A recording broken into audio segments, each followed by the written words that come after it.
नमस्कार, hornbill TV Bharat में आपके स्वागत है। उत्तर प्रदेश के आजमगढ़ से बड़ी राजनीतिक खबर सामने आ रही है। सपा के राष्ट्रीय महासचिव अरुण राजभर ने कांग्रेस नेता शौकत आली के बयान पर पलटवार किया है। अरुण राजभर ने कहा है कि शौकत आली के जेल के बंद कर इतिहास पढ़ाने की ज़रूरत है और उन्होंने कहा है कि शौकत आली दूसरों को मुगल शासकों के रूप में खलनायक बताकर दिखाते हैं और इस तरह के बयान स्वीकार नहीं किए जा सकते। राजभर ने चेतावनी दी है कि ऐसे बयान देने वालों की जिम्मेदारी भुगतानी पड़ेगी। AIMIM के जो प्रदेश अध्यक्ष हैं शौकत अली ने इस देश के खलनायकों को राष्ट्रनायक बताना चाहता है। उस वाहियात को इस देश के राष्ट्रनायकों के इतिहास के बारे में कुछ पता ही नहीं और ये चर्चा में आने के लिए, अपनी राजनीति चमकाने के लिए इस देश के राष्ट्रनायकों का हमेशा से अपमान जैसी बातें करता है। इसको पता अगर इतिहास के बारे में होता तो यह महमूद गजनवी के जो 17 बार आक्रमण हुआ भारत पर, वो किसके लिए किया था? इस देश के मंदिरों को लूटने के लिए, इस देश के किले खंडहर को तोड़ने के लिए, इस देश की सनातन परंपरा को खत्म करने के लिए। और जब इस भारत की राजनीति में जब से देश के प्रधानमंत्री आदरणीय मोदी जी, प्रदेश के मुख्यमंत्री आदरणीय योगी आदित्यनाथ जी और माननीय ओम प्रकाश राजभर जी इस देश के राष्ट्रनायकों की पहचान पूरे हिंदुस्तान में कराना शुरू कर दिया, तो ये खलनायकों को, जो खलनायकों को अपना आदर्श मानते हैं, इन लोगों को पेट में दर्द होने लगा। माननीय ओम प्रकाश राजभर जी लंबे समय से 2002 से यह बात कहते आ रहे हैं। 585 राजाओं में 165 राजा राजभर समाज के इस देश की रक्षा किए। हम इस देश की संस्कृति की रक्षा किए, इस देश की राष्ट्र की रक्षा किए, इस देश के विरासत को जिंदा किए। इस देश में हमने अपने राष्ट्रनायकों की पहचान कराया। आज पूरे हिंदुस्तान के लोग महाराजा सुहेलदेव राजभर को जानने लगे। तो ऐसे खलनायकों को, जो इस देश में उग्रवादियों का समर्थन करते हैं, जो आतंकवादियों का समर्थन करते हैं, जो इस देश में विदेशी आक्रांताओं का चमचागिरी करते हैं, ऐसे लोग अकबर को अपना महान मानते हैं। ये ऐसे लोग जो विदेशी आक्रांता भारत के लूटने वाले थे, ये लुटेरों को ये अपना आदर्श मानने वाले लोग, ऐसे लोग इस देश में नफरत फैलाना चाहते हैं और हम राष्ट्रनायकों की पहचान कराना चाहते हैं। राष्ट्रनायकों की पहचान कराने से ऐसे वाहियात लोग कभी रोक नहीं सकते हैं। ऐसे लोगों पर कठोर कार्रवाई होनी चाहिए ताकि इस देश में सनातन संस्कृति में, सनातन परंपरा में, जो हमारे इस देश के राष्ट्रनायकों ने हमारे मंदिरों को सुरक्षित रखा, हमारे इस देश के किले खंडहर को सुरक्षित रखा, इस देश के करोड़ों लोगों को जो सुरक्षित करके रखा, आज जो चैन से इस भारत में बोल रहे हैं, जो किसी के ऊपर कुछ बोल देना, किसी मस्जिद पर बोल के दिखावे तो पता चल जाएगा। राष्ट्रनायकों पर बोलना आसान है। आप किसी धर्मगुरु जो मुस्लिम समुदाय के, उनके ऊपर बोल के देखिए, आपके बाल उखाड़ दिया जाएगा। इसलिए ऐसे राष्ट्रनायकों का सम्मान करना सीखिए और खलनायकों को हमेशा खलनायक कहा जाएगा, आतंकवादियों को आतंकवादी कहा जाएगा, उग्रवादियों को उग्रवादी कहा जाएगा, उनको कभी राष्ट्रनायक नहीं कहा जाएगा। इसीलिए बहराइच में 10 जून को महाराजा सुहेलदेव राजभर का विजय दिवस मनाया जाएगा।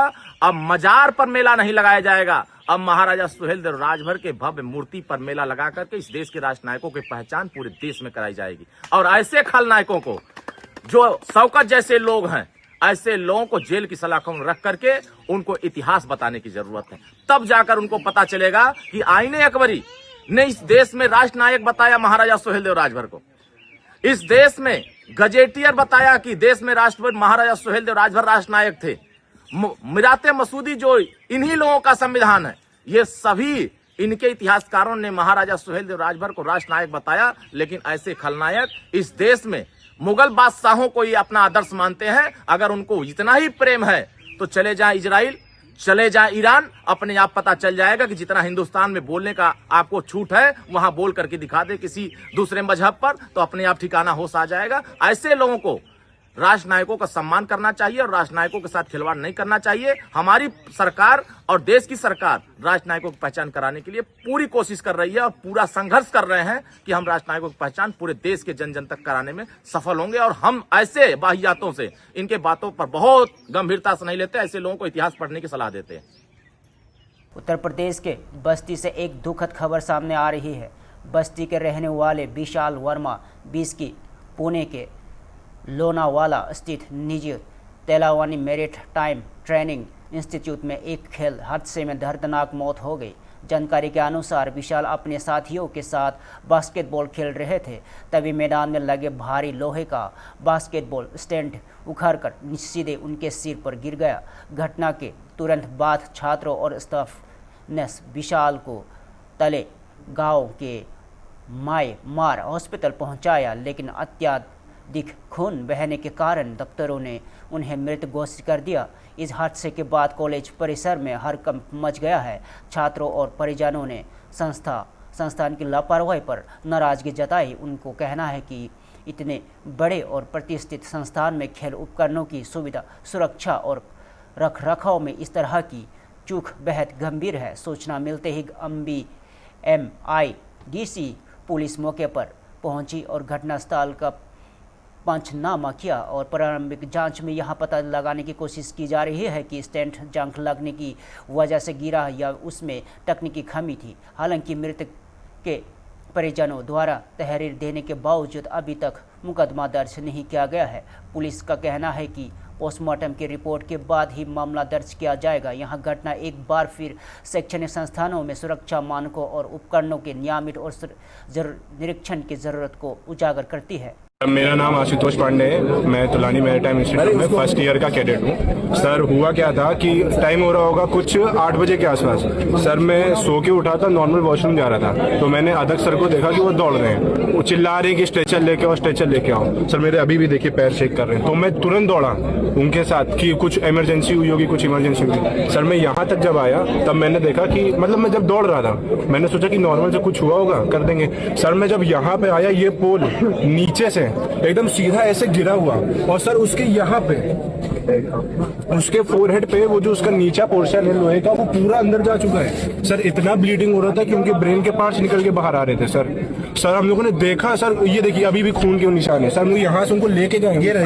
सर आप फोकस करना चाहिए, टूटा कहाँ से? उठाने के उनको उठाना चाहिए, मदद करनी चाहिए हमारी। सर वो ऐसे फोटो ले रहे हैं सर, अलग अलग एंगल से फोटो। वार्डन है हमारे। और सर वहाँ पे 3 वो हमारे वार्डन सर, वहाँ पे कुछ 5 या 6 होंगे सीनियर्स होंगे, उनमें से वासु सर हमारी मदद कर रहे थे और एक और सर थे, उनका मैं नाम नहीं जानता। तो सर पहले मैं अकेले कोशिश कर रहा था कि इसको लिफ्ट करूँ। सर वो मेरे को हाथ से इशारे कर रहे सर, जो डैमेज थे, कि मेरे को ले चलो, ऐसे ऐसे कर रहे थे, आँख से मेरे को ऐसे ऐसे कर रहे कि ले चलो ले चलो। सर मैंने उसको अकेले उठाने की कोशिश की, सर मुझसे उठा नहीं। फिर सर एक सर ने मेरे से हाथ लगाया, तब लोगों ने उसको वहां से उठा के यहाँ पे रखा। और सर तब तक वो जब अंदर से सर पोल निकला ना सर, और ब्रेन के पार्ट सर बाहर आने लग गए। सर फिर मैंने सर हाथ पकड़े, सर किसी की हिम्मत नहीं हो रही थी कि वो पैर उठाए। सर किसी फैकल्टी मेंबर ने, किसी गार्ड ने, सर किसी ने अपना एक हाथ भी नहीं दिया कि सर उठा के ले जाए। सर जब लोगों ने स्ट्रेचर पे उठाया, हमारी सिग्बे यहाँ से कुछ 200 या 250 मीटर दूर होगी। सर एम्बुलेंस का काम है कि यहाँ पे उसको आना चाहिए। सर एम्बुलेंस नहीं आई, हम लोग 200-250 मीटर, मेरे हाथ पैर कांप रहे, मैं उनको लेके जा रहा हूँ। सर मेरी वहाँ पे स्टेट नहीं था कि मैं उनको लेके जाऊँ। और सर मैं उनको थोड़ा बहुत जानता था, विशाल वर्मा उनका नाम था, सेकंड ME मुराजी हाउस के थे। तो सर मेरे को देखा कि इनको मैं जानता हूँ, इनका ऐसा हाल है। सर वो मेरे को हाथ से ऐसे इशारे कर रहे हैं कि मेरे को ले चलो ले चलो। सर जब मैं वहां पे गया तब मेरे को मालूम पड़ रहा है कि सिग्बे में एम्बुलेंस ही नहीं है। और सर वो सिग्बे से वो निकलते इतना बड़ा कॉटन का क्लॉथ लेके आते हैं, सर उनके सर में ऐसे डाल देते हैं। तो मैं ड्यूटी वार्डन था, मेरी ड्यूटी सुबह 8 बजे तक थी। आज करीबन 7:40 के आसपास मेरे पास 2 हॉस्टल 2 के कैडेट आए और उन्होंने मुझे बताया कि यहाँ पे TBC में कोई अपना एक कैडेट गिरा है और उसके ऊपर पोल गिरा है। मैं तुरंत सिग्बे को कॉल किया और उसी 2 कैडेट आए थे, उनसे मैंने स्ट्रेचर लेके यहाँ पे पहुंचा। यहाँ पे आने के बाद उसके ऊपर जो पोल था उसको हटाया और उसको सेम टाइम स्ट्रेचर पे डाल के सिग्बे में लेके गया। इन बिटवीन जाते समय हमारे पास एक प्राइवेट व्हीकल अवेलेबल हो गई, उस प्राइवेट व्हीकल में डाल के उसको हमने म्यांमार भेज दिया। ठीक।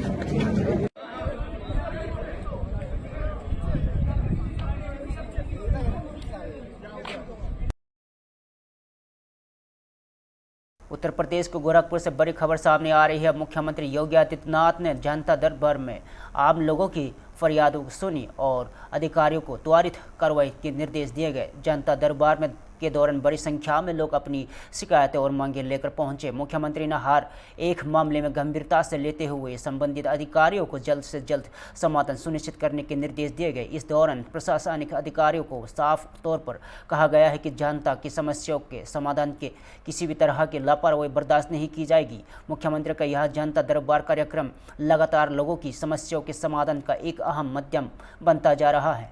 उत्तर प्रदेश के श्रावस्ती में एक दर्दनाक खबर सामने आ रही है। श्रावस्ती के मल्हीपुर थाना क्षेत्र में नई विद्युत लाइनें जोड़ने के दौरान करंट लगने से एक लाइनमैन की मौके पर ही मौत हो गई। यहां हादसा ग्राम पंचायत लाल बोझा धरवेश के माजरा टेपड़ी गांव के रविवार को हुआ। जानकारी के मुताबिक लाइनमैन खंभे पर चढ़कर तार जोड़ रहा था, तभी अचानक लाइन में करंट आ गया और करंट लगने की वहां नीचे गिर पड़ा, जिससे उसकी मौके पर ही मौत हो गई। और घटना के बाद मौके पर मौजूद ग्रामीणों ने उसे बचाने की कोशिश की, लेकिन तब तक बहुत देर हो चुकी थी। हादसे के बाद पूरे गांव में शोक की लहर और परिजनों का रो रो कर बुरा हाल है। और सूचना मिलते ही मल्हीपुर पुलिस मौके पर पहुंची और शव को कब्जे में लेकर पोस्टमार्टम के लिए भेज दिया गया है। वही घटना की जानकारी विद्युत विभाग के अधिकारियों के दे दी गई है। प्रशासन ने पूरे मामले की जांच में जुट गया है और हादसे के कारणों का पता लगाया जा रहा है।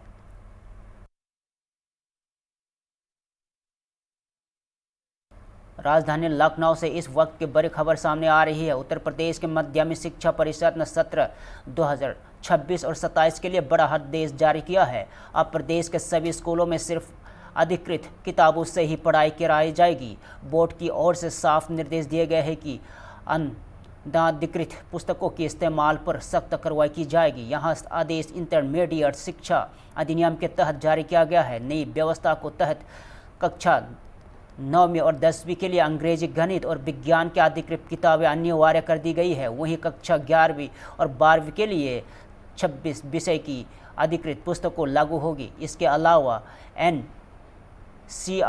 एनसीईआरटी की 70 वे किताब पूरे प्रदेश में लागू की गई है, जबकि हिंदी, संस्कृत और उर्दू की 12वीं चयनित पुस्तकें भी इसमें शामिल है। छात्रों को और अभिभावकों को जागरूक करने के लिए सभी स्कूलों में पुस्तक जागरूक शिविर आयोजित किए जाएंगे और किताबें सस्ती दरों पर उपलब्ध करी जाएगी। यहाँ आदेश राजकीय सहायता प्राप्त और नीचे सभी प्रकार के स्कूलों पर लागू होगा। साथ ही किताबें और मुद्रण और वितरण के लिए 3 एजेंसियों को अधिकृत किया गया है। जिला और मंडल पर स्तर के अधिकारियों को पूरे मामले में सख्त निगरानी के निर्देश दिए गए हैं।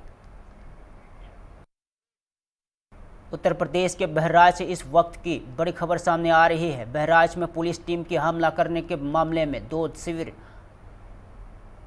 आरोपियों को गिरफ्तार किया गया है। मुख्य आरोपी बरकत उल्ला उर्फ डोकोमो, जो एक हिस्ट्री सीटर अपराधी है, ने अपने परिवार के साथ मिलकर पुलिस टीम पर हमला किया था। जानकारी के मुताबिक गिरफ्तारी से बचने के लिए आरोपी ने जमकर हंगामा किया और इस दौरान उसने दांत के काटकर 5 पुलिसकर्मियों को घायल कर दिया। यहां पूरा मामला कोतवाली नगर क्षेत्र के मोहल्ला किला का बताया जा रहा है। घटना के बाद पुलिस ने मुख्य आरोपी डोकोमो सहित 6 अन्य लोगों के खिलाफ गंभीर धाराओं में मुकदमा दर्ज किया गया है। फिलहाल पुलिस टीम ने 2 आरोपियों को गिरफ्तार कर जेल भेज दिया गया है, जबकि अन्य आरोपियों की तलाश जारी है।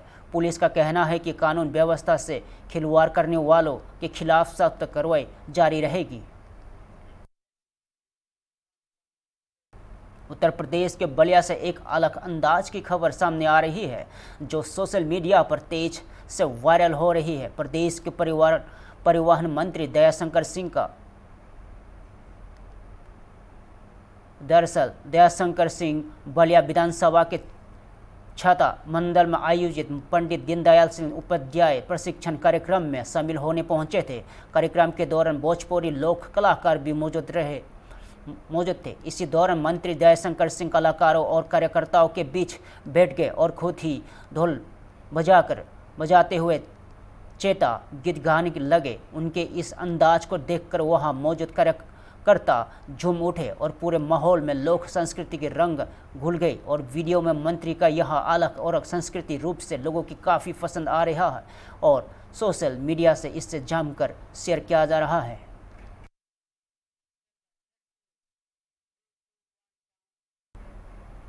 भारतीय जनता पार्टी के 47वें स्थापना दिवस के मौके पर प्रधानमंत्री नरेंद्र मोदी ने पार्टी कार्यकर्ताओं को वीडियो संदेश जारी किए हैं।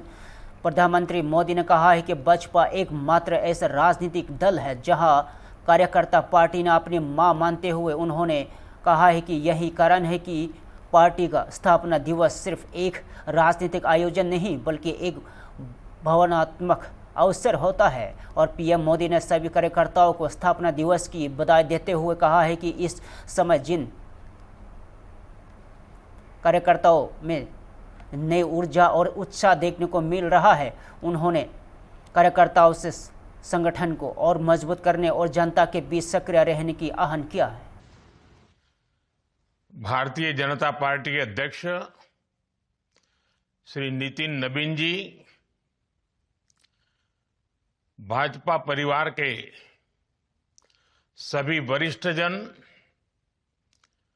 और मेरे प्यारे कार्यकर्ता साथियों, भारतीय जनता पार्टी एकमात्र ऐसा राजनीतिक दल है जहां हम पार्टी को अपनी मां मानते हैं। इसलिए पार्टी का स्थापना दिवस हमारे लिए ये केवल एक राजनीतिक आयोजन नहीं होता, ये हम सब कार्यकर्ताओं के लिए एक भावुक अवसर होता है। ये दिन हमें पार्टी के प्रति कृतज्ञता व्यक्त करने का मौका देता है कि पार्टी ने हमें राष्ट्र सेवा का सौभाग्य दिया। मैं आप सभी को, देश भर के कोटि कोटि भाजपा कार्यकर्ताओं को, भाजपा के विशाल समर्थन करने वाले मेरे देश के सभी नागरिकों को भाजपा स्थापना दिवस की बहुत बहुत बधाई देता हूं। साथियों, मैं इस अवसर पर पार्टी के संस्थापकों और वरिष्ठों को भी आदरपूर्वक याद करता हूं। डॉक्टर श्यामा प्रसाद मुखर्जी, दीनदयाल उपाध्याय जी, नानाजी देशमुख, कुशाभाऊ ठाकरे जी, जेना कृष्णमूर्ति जी, राजमाता विजयाराजे सिंधिया जी, सुंदर सिंह भंडारी जी, अटल जी, अडवाणी जी, मुरली मनोहर जोशी जी, पी परमेश्वरन जी,